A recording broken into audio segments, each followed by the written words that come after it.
darkness and light, discipline and self-indulgence, humility and ambition. Is it possible to find the place between such fundamentally opposing ways of thought? Well, you see, deep within us all, this exact struggle wages on. It's the little voices on either side of our shoulders, which either beg us to make the selfish or selfless decision.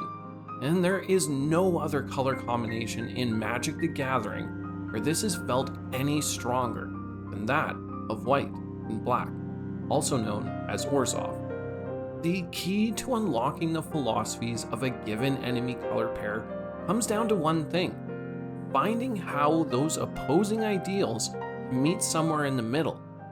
Just because two ways of thinking oppose each other does not mean that they can't meet in that space between.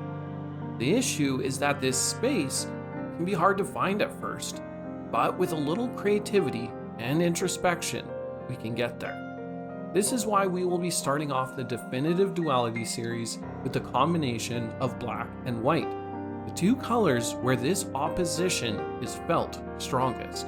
For if we can combine these two enemy colors, well, then we can do it with any of them.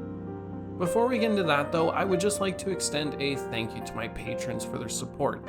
It really means a lot. Consider becoming a patron today and support the content you love while gaining perks along the way. Now grab your favorite drink, get comfortable, and let's begin the discussion on the combination of white-black. To start, let's discuss the biggest difference between these colors, and that is their take on morality, with one dictating much of its life through a moral code, while the other abandons it completely, opting for a life unfettered by it. This doesn't mean there is no way to bridge this gap. In fact, I would say most of us are doing it already. It's rare to find a person who lives a perfect moral life, as morality changes depending on culture and upbringing. That right there shows us that morality is malleable. On the other side, there is rarely a person who lives with no morals at all. Even a crook will live by a code of conduct to some degree, even if a person like you or I would disagree with it. Without this functional moral code, a criminal organization would crumble under its own weight.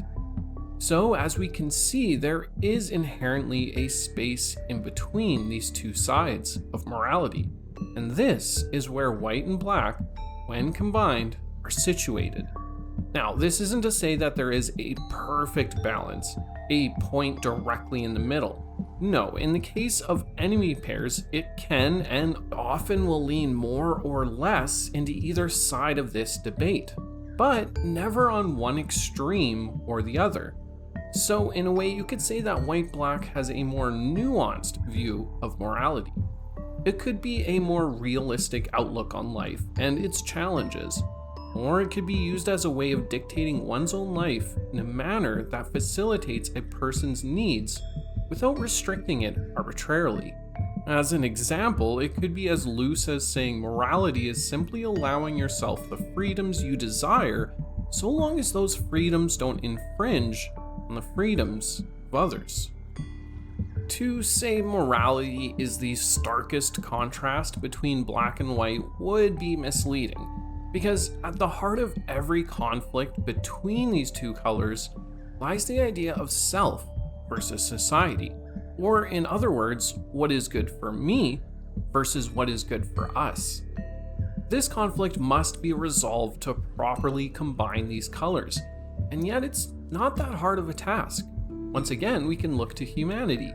As much as we call ourselves good people, we will often take the path which benefits us over others, unless that other is a person who is close to us in some way.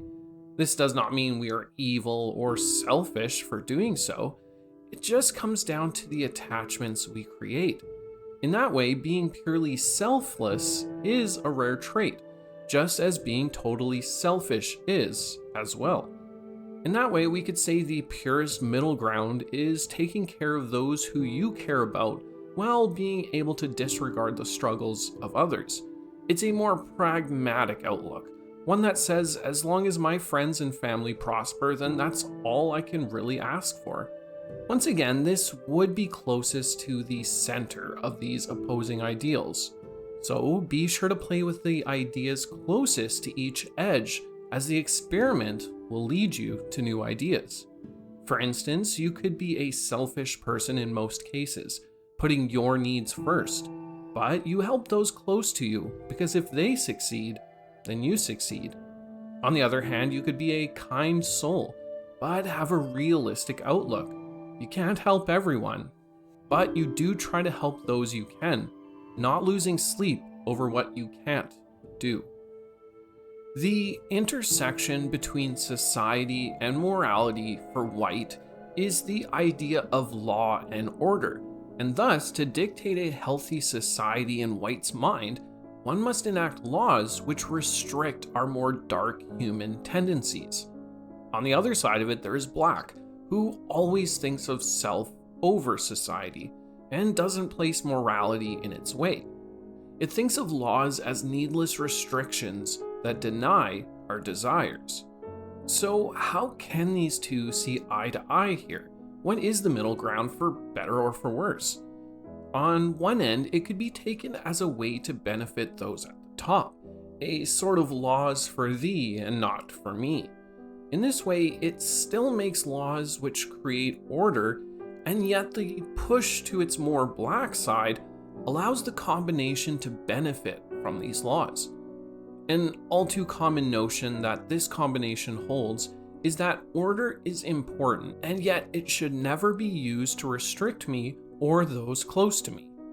Once again, coming back to the idea that what is good for the group I am within is good for me. Of course, this isn't the only reflection of law and order in this combination, of course. Just as we said with morality, what constitutes lawful action can change from place to place and from culture to culture. Perhaps in this way, law is a malleable thing as well. Maybe it's something that shouldn't restrict us, and we should instead police ourselves. Should someone have the right to set rules for us that make no sense? Of course, there are cut and dry instances where order must be maintained, but it should not then cost us our autonomy. Kings cannot pass laws that only make the serf's life hard. Everyone should have the chance to be themselves and pursue their own interests, so long as those interests don't align with the taking of property or life from another without merit. This way relies more on humanity to police itself instead of rigidly written down laws, because culture changes and the laws are always one step behind. Now, as you can see, the intersection between law and independence is a vast one. It can be a chokehold a group has over a community. It can be independent freedom policed by the good parts of humanity, or it could be something else entirely. I could honestly go on about this aspect of this combination for a while, but we should really move on.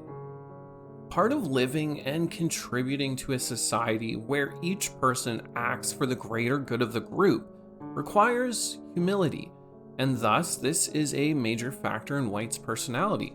What this means for Black, as its enemy, is of course the opposite approach. Black instead is the color of ambition and will take any advantage or opportunity it can for itself and boast about it every step of the way. With this in mind, how can we find that space between these ideas? I like to think of it this way. Ambition without humility will take a person down a path where they shed everything for small gains, trampling on others and inflating their ego past a reasonable point. This can often lead to a person who genuinely believes themselves to be better than everyone else. Toxic outlook, for sure. On the other hand, humility without ambition will have the opposite effect. You'll miss out on many life-changing moments, times where you could have made more for yourself. A person who is humble will find such gains to be inconsequential, but this doesn't mean you should forego the possible pleasures that this short life can bring. Will you look back and be thankful of that simple life? So in my mind, this combination takes a more pragmatic approach to these ideas. They see the purpose that their life holds, and yet they know they are just a person with faults. If we sit completely in the center, this is actually a very balanced outlook. But of course, this isn't always the case. Remember, if we are part of a combination, it doesn't mean we sit perfectly in the middle. It's up to you to find how you can bend towards one side of the color pie or the other. And in that way, you'll be sure to find an interesting ideal that sits between humility and ambition. This topic leads perfectly into the next, and that is the dichotomy between discipline and self-indulgence. Much like humility, White understands that it will take discipline to better oneself and the world around them. What good are laws and the pursuit of peace and order without the discipline to hold it all together? On the flip side, Black discards discipline for the finer things in life. Pure self-indulgence is better suited for Black. Once again, Black asks the opposite. Why restrict oneself when there is so much of life to enjoy? I may be doing harm to myself or others, but if I'm happy and I got what I want out of this life, is that not all I could ask for? Now, a life of pure discipline makes for a good monk, and a life of pure self-indulgence tends to end in self-destruction. So of course, the space in between this is a life of both discipline in the things the individual finds important, or of discipline when it comes to the preservation of self, or those you call kin, all while carving out time for yourself to do the things that you want, to enjoy life and its many pleasures. This topic displays to us that the philosophies we hold close as our own aren't a two-sided coin, one where we either are or aren't something. In the same way, the 5 colors aren't the whole story on their own. White-Black is a combination that must wrestle with ideas such as self and society. Said another way, it's what is good for me versus what is good for us. This combination can express itself in many ways depending on what colors you lean more or less into, or by taking on specific traits from each color and finding an ideology somewhere in the middle. As an example, we can look to the Orzhov Syndicate, who utilize White's influence over society and its focus on piety. Then they apply some of Black's worst traits, such as greed. This is declared on the card Castigate, which reads, "We have no need for military might. We wield 2 of the sharpest swords ever forged.